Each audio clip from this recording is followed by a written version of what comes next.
我天生鼻子灵，又爱装，一不留神装过了头，混成京城第一才女。刚及笄，喜好拉郎配的太后把我指给了镇宁侯。婚后1年半，夫君奉旨镇守边关，战死沙场，素未蒙面。但是和夫君长得一模一样的小叔捧着夫君的玉佩，红着眼眶站我面前。嫂嫂，对不住，我没能把我哥全须全尾带回来，你打我骂我都受着。我动了动鼻子，非常确定站在我面前的就是我夫君，但想想好像有钱有闲，还死了丈夫的日子也不错。我陪他一眼就是2年，2年里他娶了青梅，我则自请在道观里一住就是2年，两不碍眼，各自欢喜。直到我在外面玩累了，归了侯府，我刚踏进正厅，就见坐在上位的陆星辰一脸阴沉地看着我，语气冰冷。嫂嫂，真是好本事，人还未归家，求娶的聘礼倒是先到。我的目光瞥向大大小小的礼盒，突然想起我离开时书生咬牙切齿的低吼：撩拨了我就要跑，我看你往哪里逃！不是说好的露水情缘吗？怎么还带找家来的？我盯着正厅里堆成小山的聘礼，沉默了片刻。流光溢彩的绸缎，琳琅满目的首饰，还有一匣子品相极好的东珠。穷书生去当强盗了吗？我抓了抓脸，一时间不知道说些什么好。坐在上首的陆星辰脸色黑得堪比锅底，他攥着茶盏，半晌才从牙缝里挤出一句话：嫂嫂，真是好本事，人还未归家，求娶的聘礼倒先到了，不给我一个解释吗？我转过头看着他，心中一点也不慌。一个小梳子还管不到我头上。我往椅背上一靠，淡然地端起茶盏，轻抿了一口。朝廷律法又没有规定，寡妇不能收聘礼。你……陆星辰豁然起身，对上我淡然的眼睛，他深吸一口气，可身侧的拳头攥得更硬了。我眨了眨眼，哟，气性还挺大。他一字一顿：我们陆家没有改嫁的先例。闻言，我笑出声来，慢悠悠开口：没有先例就从我这儿开，总得有人争这个第一不是？还有，我手中的茶盏咔嗒一声落在桌上。我嫁的是你哥，你哥已经死了，人都说长嫂如母，还是第一次听说小叔管嫂嫂的。怎么着，我一个18岁的寡妇还得为块牌位守一辈子？江若曦，他猛地拍桌，我也猛地一拍桌子，站了起来，抬手指着他，掷地有声开口：你哥死后，侯府爵位没有旁落，边关稳定，朝廷安逸，怎么到头来就我这个苦主应该像活死人一样的活着？陆星辰的脸色青了又白，白了又青，他的拳头攥得铮铮发响，胸膛剧烈起伏，可偏偏他又发作不得，只能把愤怒往肚子里咽。我看着他那副憋屈样，心里那叫一个舒坦。他假死时就该想到的，他凭什么以为我会一直为他守着，耗费大把年华，把青丝熬成白发？他未免太自负了些。行了，我掸了掸衣裙，姿态优雅的开口：既然陆家容不下我，我自请回娘家就是。反正我故意顿了顿，冲他嫣然一笑：夫君死了也没孩子，了无牵挂。说完我转身就走，步子还没迈出去，手腕一紧，天旋地转间，我整个人被他拽进怀里，后背撞上他胸膛的那一刻，我闻到了那股熟悉的味道，独属于陆星辰的松香，还是当年那个味道。可面前的人却换了身份，成了我的小叔子。江若曦，他低头盯着我，声音压得极低：你别太过分。他的手臂像铁箍一样圈着我，挣都挣不开。过分？我笑了。陆清晨，你以什么身份跟我说这话？他一僵，眼神开始躲闪。你是我小叔子，我改不改嫁关你什么事？他的呼吸粗重起来，喉结上下滚动，嘴角抿成一条直线，眼里被无边的愤怒席卷。他视死如归的闭了闭眼，好像下一秒就会吐出真相。就在这时，门外响起一道娇滴滴的声音：夫君，我听说嫂嫂回来了。陆星辰像被烫到一样，倏地松了手。我踉跄了一步，站稳，嫌恶地拍拍袖子，啧，他那副做贼心虚的样子，真是没眼看。闻声先连进来，笑意盈盈地开口：嫂嫂，2年没见，嫂嫂气色真好。我抬头笑着看他，和弟妹一比，我的气色确实好的不是一星半点。说完，我无视闻声僵住的脸，抬脚往外走，走了段路，来到2年未住的院子，门上的喜帘被挽帘遮盖，斑驳成一片。那个紧锁的正房是我和陆星辰的婚房，旧物惹人思，我和陆星辰的点滴似浪潮涌来。新婚夜的事我记得不太清了，只记得他挑盖头的时候手抖得厉害，红绸挑了几次才挑起来。我头一回。他磕磕巴巴地说：没经验，娘子莫笑。我憋着笑抬头，就看见一张红透了的俊脸，堂堂镇宁侯，战场上一刀一枪杀出来的主，居然如此可爱。后来才知道他是真是块木头，20岁的少年将军，婚事一拖再拖，拖到太后看不下去，才指了我这个装出来的才女给了他。他手足无措的像个毛头小子，连替我解个衣带都解了半天。你别动，我按住他的手，我来。他愣住，耳根红得要滴血，我凑过去，在他唇角亲了一下。侯爷，我可是洪水猛兽，你这么紧张？他惊讶抬头看着我，眼里都是一身红嫁衣的我，然后他咧嘴笑了，一把将扯进怀里，低声道：“不紧张。”他目光灼灼地看着我，薄唇凑了上来。娘子，你真美，以后我一定好好对你，我们好好过日子，绝无二心。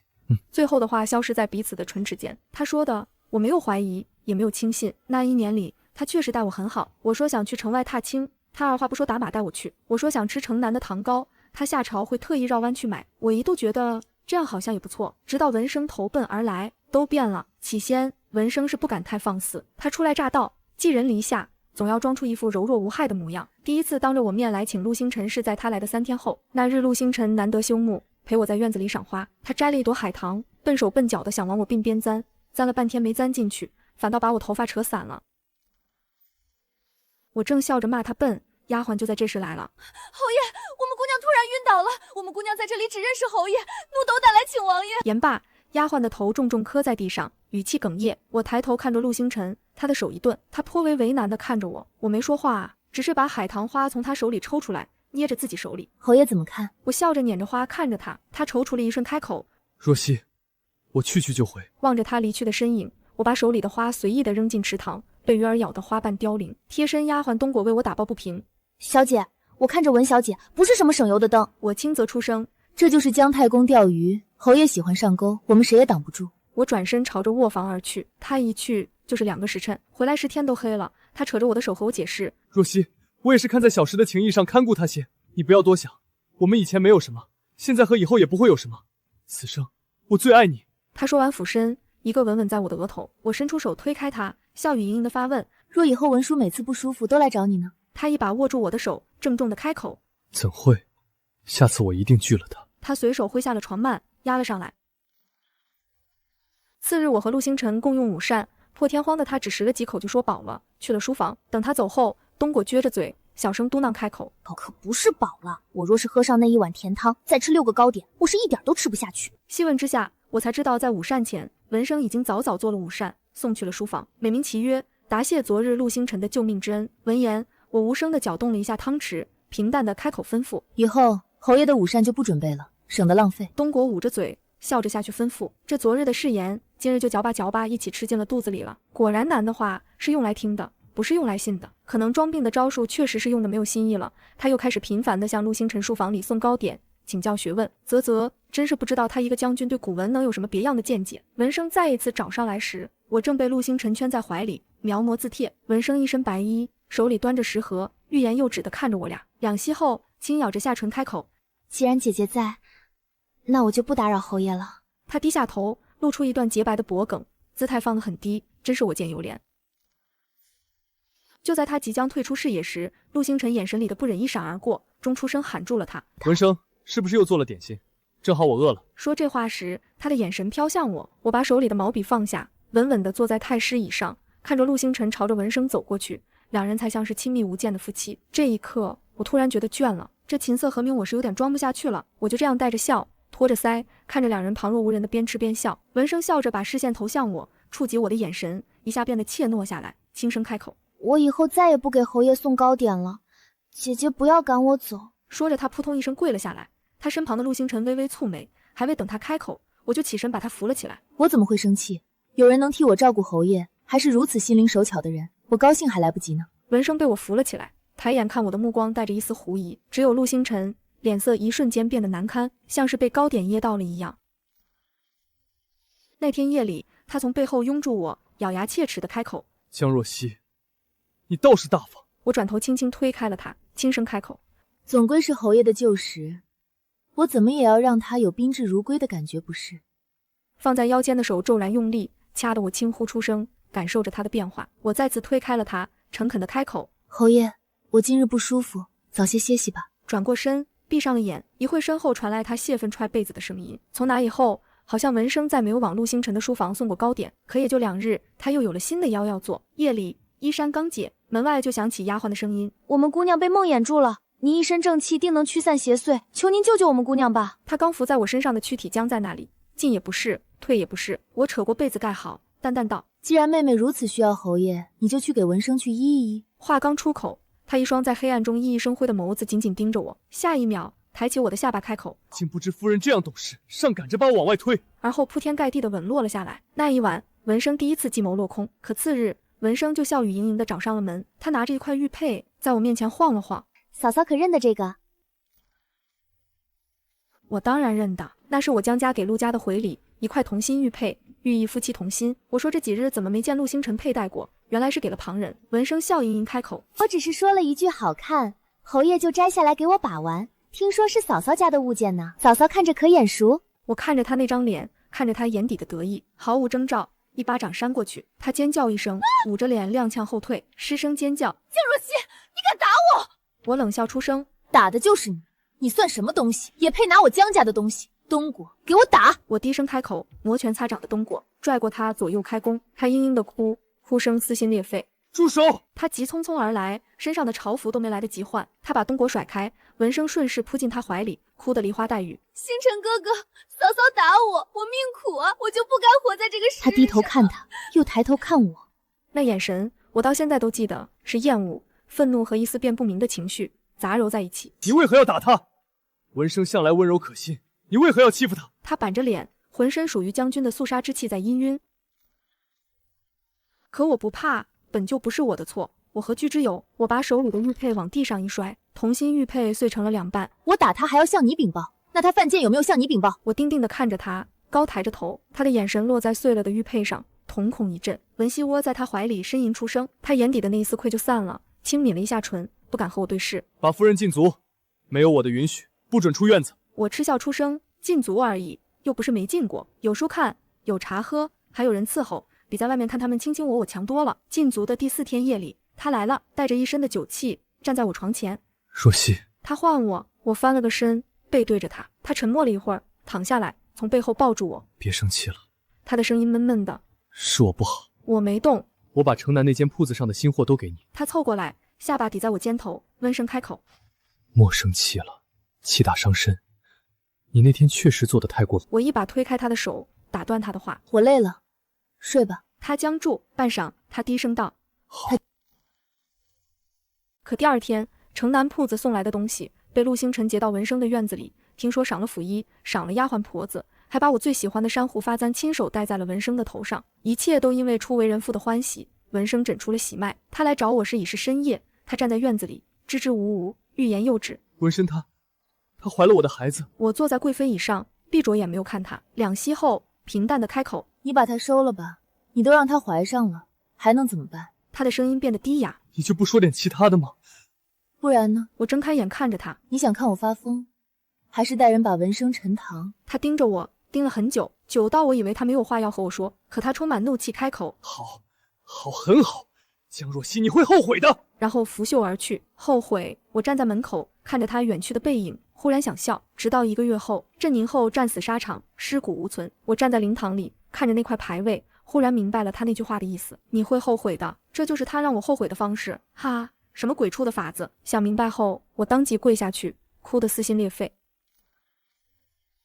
那是惩罚吗？那明明是奖励。我在灵堂里跪了3天，哭得全京城都在传侯夫人对侯爷用情之深。第4天，我收拾东西，自请去了城外的道观，一去就是2年。2年里，我吃得好，睡得好，没事下山逛逛，听听小曲，好不自在。人有钱有闲的时候，确实需要一点刺激，所以我救了在街边奄奄一息的穷书生沈河，开启了我的第2春。夜里，我躺在榻上，想到那客厅的聘礼就想发笑，正想着，窗户响了一声，一个人影翻窗进来，轻飘飘落在地上，然后他直起身，月色照出他的脸，居然是沈河。他不是一个书生吗？还有这一手。他穿着玄色寝衣，领口微敞，露出一截精瘦的锁骨。他冲我笑了笑，那笑容在月光里妖冶得像织成了精的狐狸。江姑娘，想我了没有？他声音轻得像是在叹息。我挑眉看他，着实觉得新奇。他伸出手勾起我的下巴。江姑娘，他的眼尾微挑，眼底像是盛着一汪春水。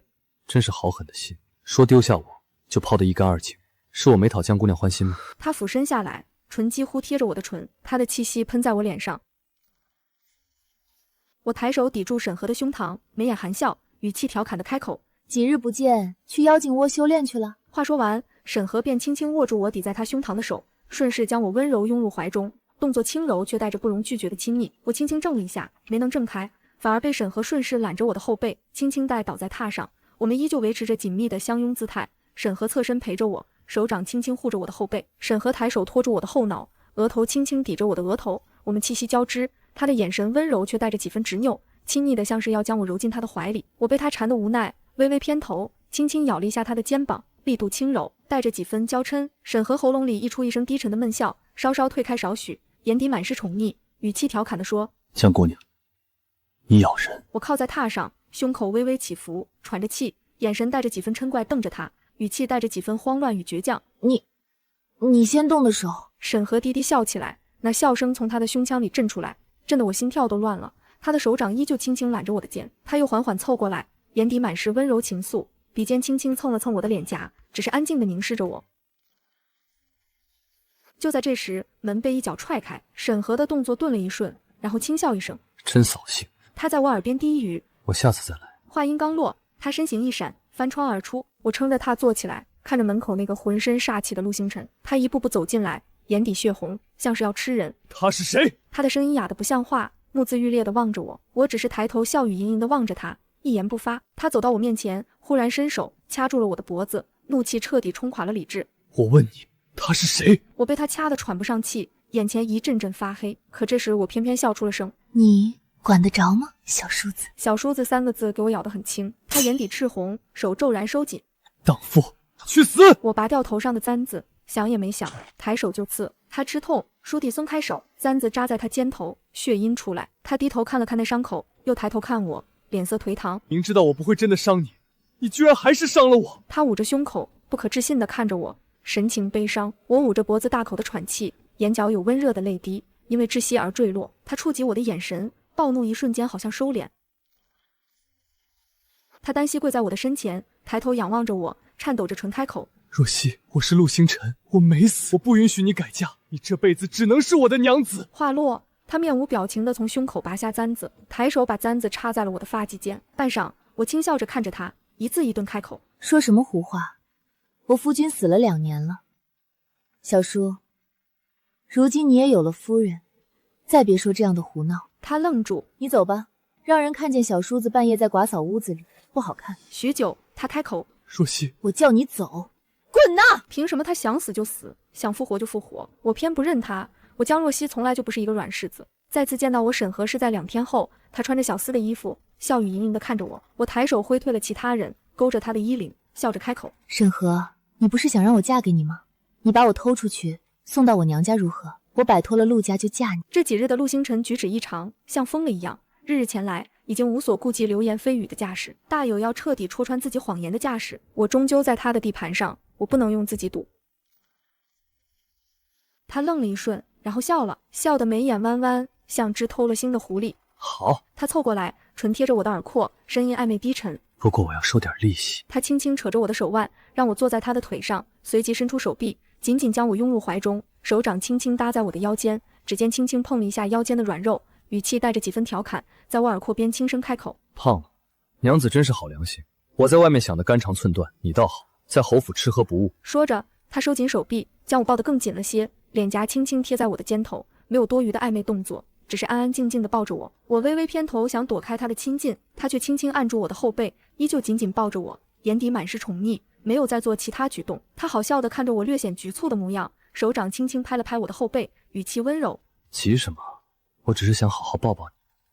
等我。”他说3天后我来接你。然后大摇大摆地走了出去。可接下来的2天，侯府的巡逻明显严了。我站在院子里，看着一对对路过的护院，心里有点发毛。陆星辰察觉到了什么？要逃的那晚，丫鬟来请：“大夫人，侯爷请您去正厅用饭。”避免节外生枝，我去了。正厅里只有我和他2人。见我来，他出声：“若曦。”我在他对面坐下，面无异色，心中却异常焦急。马上就到我和沈河约定的时间了，他看不到我，会不会就走了？陆星辰也坐下来，夹了一筷子鱼放进我碗里。你以前爱吃这个。我看着碗里那块鱼，蹙了蹙眉头，鱼腥味熏的我想吐。我拿起筷子，把鱼拨到一边。他的动作顿了顿，不爱吃了？他问。我端起茶盏压了压，可终究还是干呕出声，胃里阵阵酸水在向上涌。来人！他慌张地开口：“请府医！”府医来得很快，哆哆嗦嗦地过来，把手指搭在我腕上。我看着他，他闭着眼睛，捻着胡子，然后他的眼睛猛地睁开了，又闭上，又睁开，然后脸色白了。这夫人如何？陆星辰的声音从头顶压下来，府医扑通一声跪下去，他的声音抖得不成句子。大夫人，大夫人是有孕了。满是鸦雀无声，下人们凭着呼吸，抚衣伏在地上，抖得像风中的枯叶，却连喘气都不敢大声。陆星辰的脸色由黑转红，那红从脖颈漫上来，最后连眼角都阴成了血色，胸膛在剧烈起伏。然后他抬脚砰的一声，抚衣被踹得滚出去3尺远，全在地上直抽泣。庸医！陆星辰的声音从喉咙里嘶吼出来：我侯府养着你，你就这样的医准？他身侧的手攥成拳头，骨节咯咯作响。再诊！他咬着牙，一个眼神投过去，凛冽如寒风。夫人怎么可能会怀孕？溥仪浑身哆嗦着爬过来，颤颤巍巍伸出手，再次搭在我腕上。他闭着眼，我不自觉地屏住了呼吸。2息后，他的眼睛睁开，又闭上了，脸上一片绝望。侯爷，他的声音抖得不成句子。侯爷，喜脉无疑。他重重地伏下去，额头砸在地上，整个人抖得说不出一句完整的话。王爷饶命！我慢慢把手抽回来，这才从有孕这2个字里缓过神，原来是真的。我低头看了眼自己的肚子，平平的，什么都看不出来，可里头居然揣了个小的。什么时候的事？按日子算，正是和沈河在道观疯狂的那次。我甩甩头，试图把那些画面甩出去。你们下去吧。我平静开口，溥仪如蒙大赦，爬起来就往外跑。下人们鱼贯而出，脚步匆匆，眨眼间正厅里只剩2个人，我与陆星辰。陆星辰站在那里，目眦欲裂地看着我，那双眼睛里燃着2团火。他一步跨上前，下一瞬，我整个人被他拎了起来。他攥着我的衣襟，把我提到他面前，我的脚尖几乎离地。你……他的脸凑近我，咬牙切齿，每个字都像是从牙缝里出来一样。孩子是谁的？他盯着我的眼睛，那眼神像是要把我生吞活剥。肚子里的野种，是你和哪个野男人的？他的鼻尖抵着我的鼻尖，告诉我。他的声音骤然拔高，带着沙哑。我去杀了他！他周身都是肃杀之气，整个人像一把出鞘的刀。我望进他的眼里，缓慢地弯起嘴角。怎么能算野种呢？我的声音很轻，如到寻常。孩子的父亲明明下了聘礼的。他的瞳孔骤缩，是侯爷不同意，才把我们的孩子拖成了……他骤然伸手掐住了我的脖子，他的眼眶赤红翻滚，眼底是铺天盖地的杀意。荡妇！他压低声音嘶吼出声：你怎么不去死？他的手突然收紧，我眼前开始发黑，伸出手胡乱往旁边摸索间勾到了他的剑，我用力一抽，狠狠劈在他掐着我的手臂上，鲜血涌出来，溅在我脸上，温热黏腻。他吃痛，倏地松了手，我踉跄着后退2步，扶着桌案站稳，大口喘气。我抬起头，剑锋直直指向他。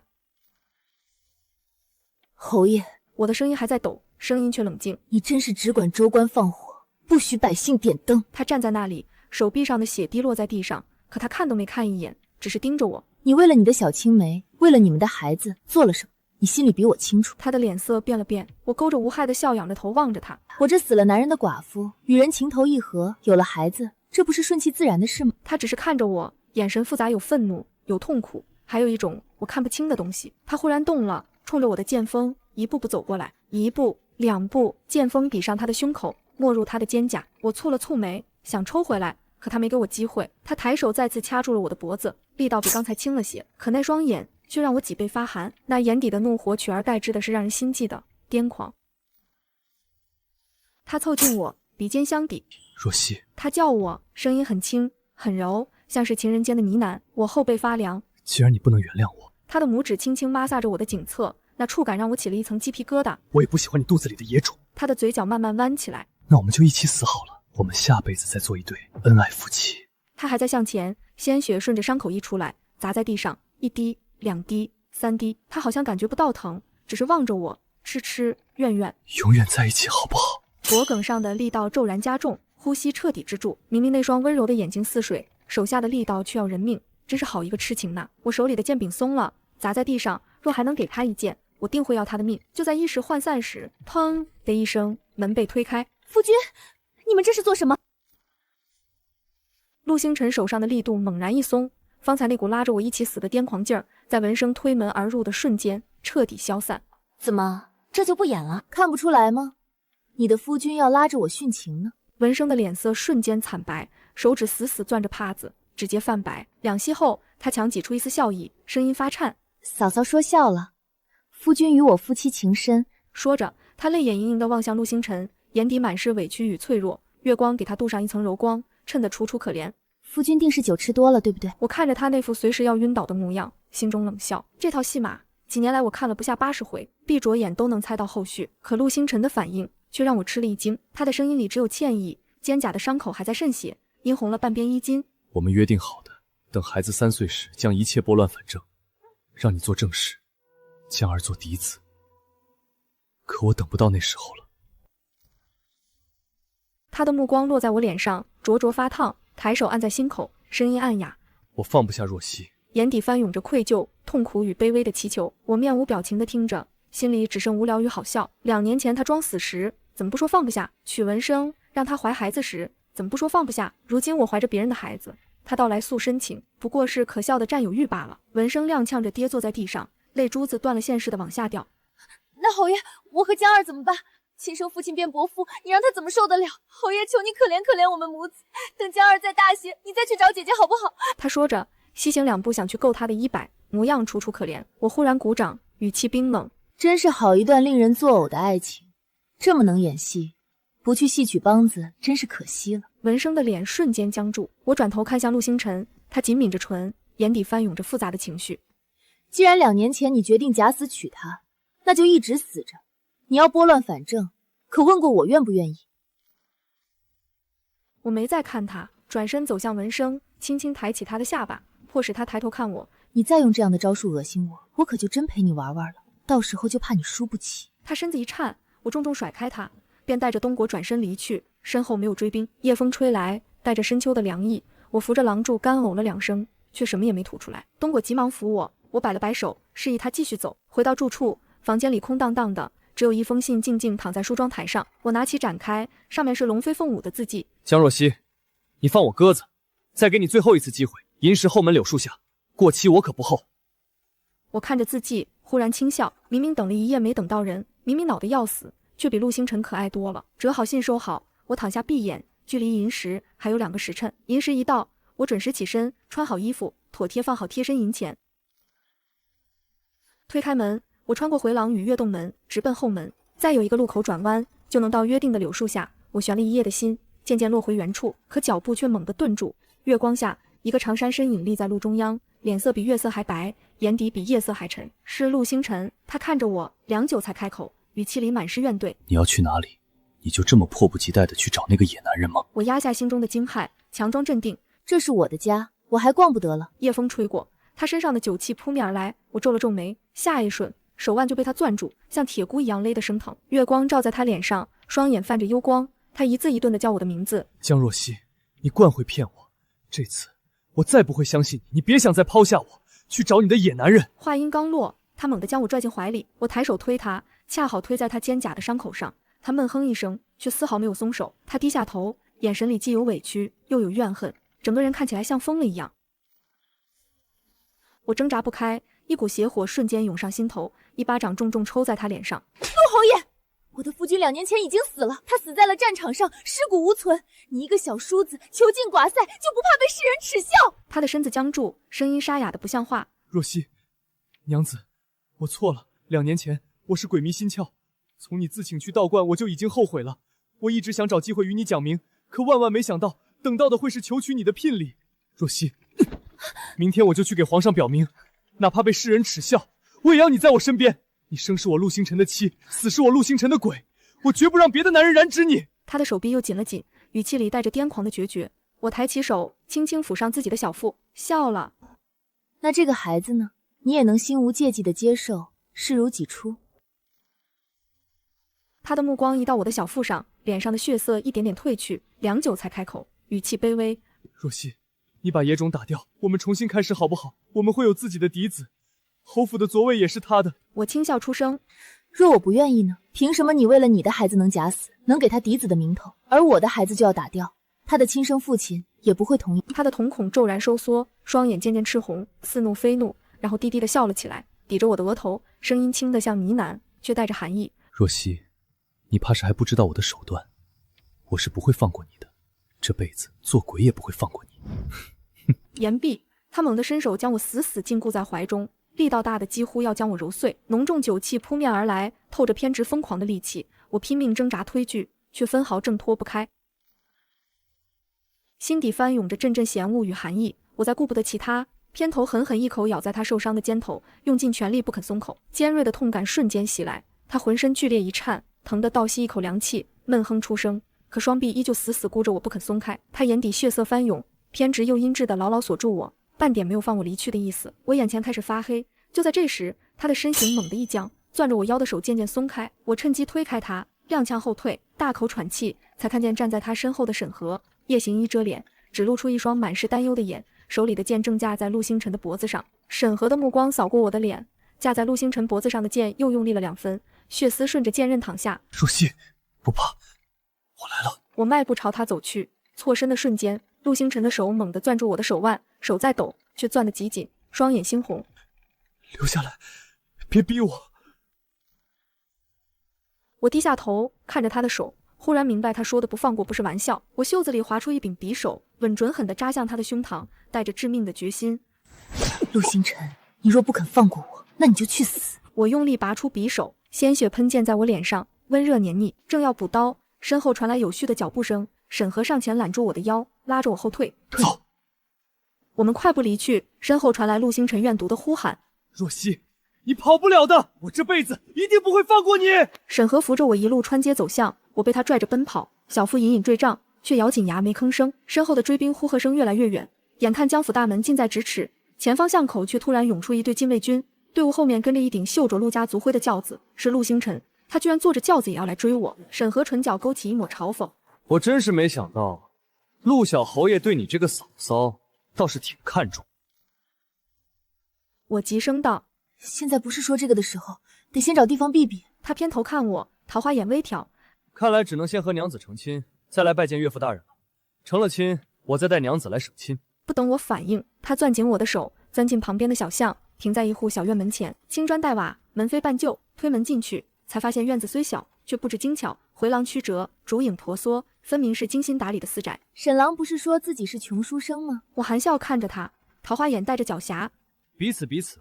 我刚认识娘子时，娘子不也说自己是道姑？我看着他，忽然恍惚，他和陆星辰有7分相似，却截然不同。陆星辰的眉眼锋利如刀，而沈河不笑时温润如玉，一笑便妖冶勾人。初见他时，他浑身是血，躺在道观后山，我以为他是落难的可怜人，谁料他转眼就爬上我的床。我抬手抚上他的脸，他的呼吸顿了一瞬。沈郎，你这张脸可真是会骗人。他眼里的笑意渐渐淡去，抬手攥住我的手腕，力道不重，却让我动弹不得，目光咄咄逼人。当初你是不是就是见我像他才救的我？沈郎想多了，我当时只是善心大发而已。我坦荡开口，他盯着我看了很久，嗤笑一声，揽住我的腰，将我拉近，唇凑到我耳边：娘子，我为你得罪了陆侯爷，你若是再对我虚情假意，那我也要对你不死不休了。我眯起眼笑了：怎会？毕竟你是我肚子里孩子的亲生父亲。他彻底愣住，揽着我腰的手猛地一僵，目光缓缓移到我的小腹上，眼睛瞬间亮了起来，喉结滚动。你怀了我的孩儿？我点点头，看着他瞪圆眼睛、微张嘴巴的傻模样，忍不住笑出声。那个妖里妖气的沈河，此刻像个被点了穴的傻子。他回过神，郑重地看着我：现在我们就成婚，我要让你成为我明媒正娶的妻子。若曦，以后我一定会好好待你的。我看着他，微微笑了笑，没说信，也没说不信。2年前，也曾有人红着眼眶跟我说过好过一辈子，可结果呢？这样的诺言，听听就好。他没追问，转身推门出去，来来回回7、8趟，最后抱着2束红绸花回来。齐了。就真的这样着急？当然着急。你怀了我的孩儿，我们该名正言顺。还是说，娘子心里还想着别的野男人？我默默收回目光，知道这亲事非成不可了。开始吧。正屋很快收拾妥当，摆上香案，点上红烛。我换上嫁衣，他换上喜服，大红颜色衬得他眉眼愈发明艳。他静静地看着我，目光从眉梢到唇角，满是温柔。看什么？看我娘子。他说着，轻轻给我盖上红盖头。一拜高堂。我俩的高堂一个都没到场，沈河却拜得格外虔诚。二拜天地。他跪下去，叩首时格外认真。夫妻对拜。我们面对面站着，额头即将相触的刹那，门被一脚踹开，烛火剧烈摇晃。沈河迅速将我护在身后，抽出长剑横在身前。别怕，娘子，有夫君在，定护你和孩儿无忧。我越过他的肩头望去，一队陆家军涌进来，陆星辰从后面走出来，脸色苍白的吓人。他的目光越过我，落在沈河脸上，陆家军也个个目瞪口呆。陆星辰嘴唇翕动了许久，声音颤抖：“星辰，你还活着？”当晚，我和沈河被毕恭毕敬地请回了侯府。正厅灯火通明，陆星辰坐在上首，胸口缠着厚厚的白布，渗出浅浅的红，面如金纸，胸口剧烈起伏。他的视线灼热地落在我们身上，尤其是我俩身上的嫁衣，让他的瞳孔猛地收缩。他低低地笑了起来，笑声在空荡荡的正厅里回荡，令人脊背发寒。多可笑啊！我的胞弟要娶我的夫人。笑着笑着，一口鲜血从他口中涌出，顺着嘴角淌下，模样触目惊心。他捂住脸，肩膀发抖，笑声变调，分不清是笑还是哭。沈河站在我身侧，皱着眉看着这一幕，下意识地将我挡在身后。半刻钟后，陆星辰渐渐平静下来，撑着椅背勉强站起身，目光定定地看着沈河。阿青，你中箭坠崖那天，大哥去找过你，可搜寻了边野，都没有找到你。大哥以为你……再加上彼时文生怀有身孕，又施补为妾，大哥才出此下策，用你的身份娶了她。我们还有了江儿。大哥毁了。阿青，大哥把你的身份还给你。我低下头，遮住脸上的冷笑，一句还给你，就想把文生和他们的儿子甩给失意的胞弟，自己则清清白白的来找我这个原配，真是打的一手好算盘。我现在没有以前的记忆，你这个大哥我不敢认。认下你，我不仅要多一个不喜欢的妻子，还要帮你养儿子，还要失去若曦和我们的孩子。陆侯爷，你这是把我当傻子？陆星辰的脸色青一阵白一阵，他没想到沈河会这样回答，声音急促的拔高：“可若曦本来就是我的妻子，她是你嫂嫂。”陆星辰指着我们交握的手，抖得不成样子：“你和你的嫂嫂拜堂成亲，成何体统？这成何体统啊！”沈河无声地握紧我的手：“那我和若曦走就是了，你就当我真的死了，不行吗？这些日子没有侯府我也过得很好。”陆星辰愣住了，定定地看着沈河。他走到沈河面前，猛地攥住他的衣襟，眼底猩红：“若曦是我的娘子，她是我的娘子。”两人对峙着，剑拔弩张，一触即发。就在这时，门外传来呼喊：“侯爷，神医请来了。”陆星辰的身子僵了一瞬：“王神医可治你的失忆之症，等你想起来所有，我们再来谈其他。”沈河没有答话。等我不想做一个没有过去的人，我一定不会辜负你和孩子的，你信我。我直直地望着他，望着那张和陆星辰相似的脸，没有说信，也没有说不信。从捡起他的那一刻起，我就有过种种猜测，如今最不可思议的猜测成了真。沈河跟着神医进了内室，我站在大厅里面，看着紧闭的门。陆星辰的目光投过来，落在我身上，欲言又止。我转过头，望着院里的桂花树，金桂飘香，遍地金黄，风过有痕，可我心中毫无波澜。2炷香后，门被推开，神医率先走出。侯爷，我已施针疏通淤堵，记忆已恢复8成，其余的还待慢慢恢复。陆星辰的目光越过神医，投向门口。沈河走了出来，脸色比进去时复杂得多。他望向陆星辰，带着敬重，落在我身上，却躲闪了一下。我的心沉了一下，从袖兜里掏出2封休书。不管是陆星辰，亦或者陆倾城，我都不要了，腻了。这场戏，我就不奉陪了。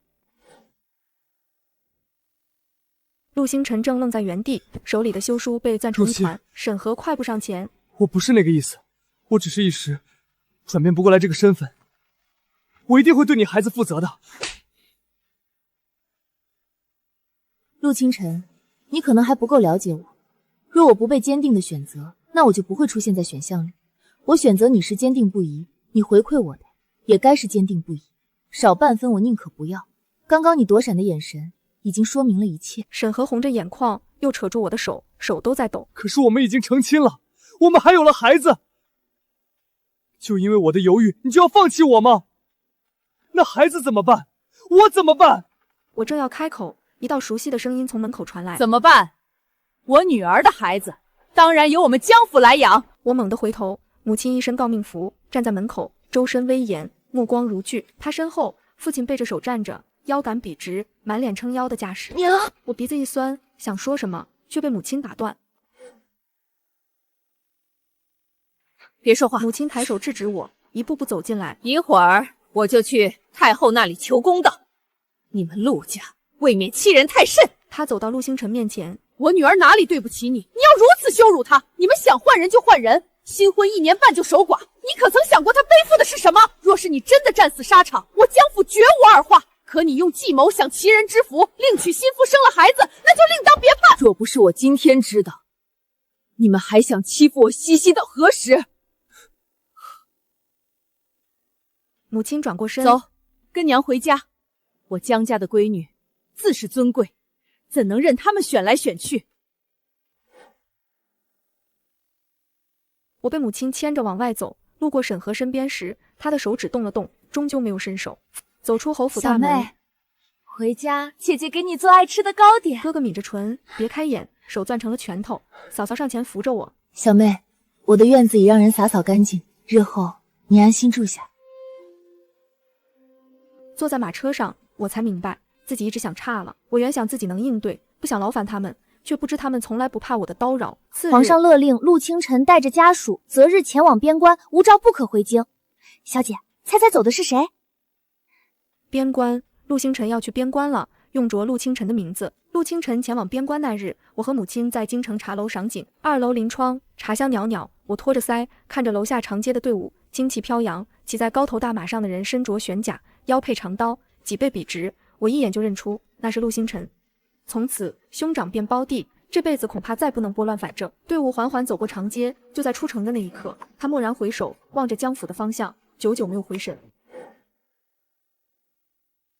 陆星辰走后，陆清晨日日登门负荆请罪。岳父岳母在上，小婿来请罪了。母亲气得摔了茶底，骂他没脸没皮。父亲大怒，来人，拿扫帚把他给我赶走。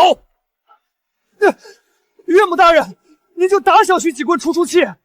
岳父大人，您不解气，小婿就跪到您解气为止。母亲被他缠得没法子。罢了罢了，让他进来吧。他进来后也不往我跟前凑，就远远站着，眼巴巴地看着我。我剥橘子，他就拿过去剥好，放在我手心里，再乖乖站到一旁。我不理他，他也不恼，就那样站到日头落山才走。日复一日，一晃就是数月。生产那日来得毫无预兆，小腹一阵阵剧烈疼痛袭来，我攥着床单，冷汗直冒。姑娘，用力！产婆在耳边呼喊，我咬紧牙，拼尽全力，可疼痛越来越剧烈，眼前阵阵发黑。就在这时，门被猛地撞开，陆清晨冲了进来，脸上满是惊慌，扑到床边，一把攥住我的手，手抖得厉害。都是我的错，都是我的错，你一定要停下来。我想骂他2句，可一张嘴又是一阵剧痛。产婆也顾不得男子不能进产房的老话，只顾着催促我用力。我疼得没了力气，恍惚间觉得自己可能真的要死了。东果拿着几片生片冲进来，小心地放进我嘴里，参片的甜味在舌下蔓延，身体渐渐有了力气。我拼命咬着牙，再次用力，幸得老天垂爱，最后有惊无险。姑娘，是龙凤胎，一个哥们儿，一个姐儿。我松了口气，浑身力气被抽空，软软的瘫在那里，眼前的光一点点暗下去，最后看见的是陆清晨惊慌失措的脸。再醒来时，屋里点着暖黄的灯，我动了动手指，发现被人握着，偏头看去，陆清晨趴在床边，握着我的手，眼睛红得像兔子，额上还有一块伤，想来是爹娘打他了。他睡着了，眉头却皱着，脸上还挂着没干的泪痕。他抬起头，看见我醒着，眼里的光亮的惊人，小心翼翼地扑过来，又不敢压着我。若曦，幸好你无害。水。我张了张嘴，他赶紧倒水，小心翼翼地为我喝下。孩子呢？在隔壁，岳母看着呢，2个都好好的，胖乎乎的，像你。睡吧。后来东果偷偷告诉我，我晕过去的那一刻，陆清晨像疯了一样抱着我不撒手。我去陪若曦，黄泉路上他自己会怕的。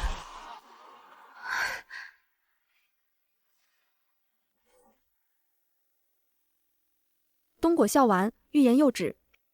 小姐，那参……我知道，那颗参起码有100年年份，除了皇宫，只有漠北能找到。一晃又是一年秋，陆清晨轻手轻脚地走回来，站在床边看着我，眼神软得像一滩春水。我没理他，他凑近一点。娘子累不累？可要小声服侍。娘子，滚！我抬手嗔怒地推开他的脸，他不恼，顺势抓住我的手，放在唇边亲了亲。烛火摇曳，暖黄的光笼罩着我们，恍惚间回到几年前的道观后山，月光正好。我捡到一个浑身是血的男人，把他带回房包扎。姑娘，救命之恩无以回报，只能以身相许了。我收回思绪，看着眼前的男人，他正凑过来，唇轻轻落在我的额头上。窗外月光正好，身前的人也很好。我闭上眼睛，这一次没再推开他。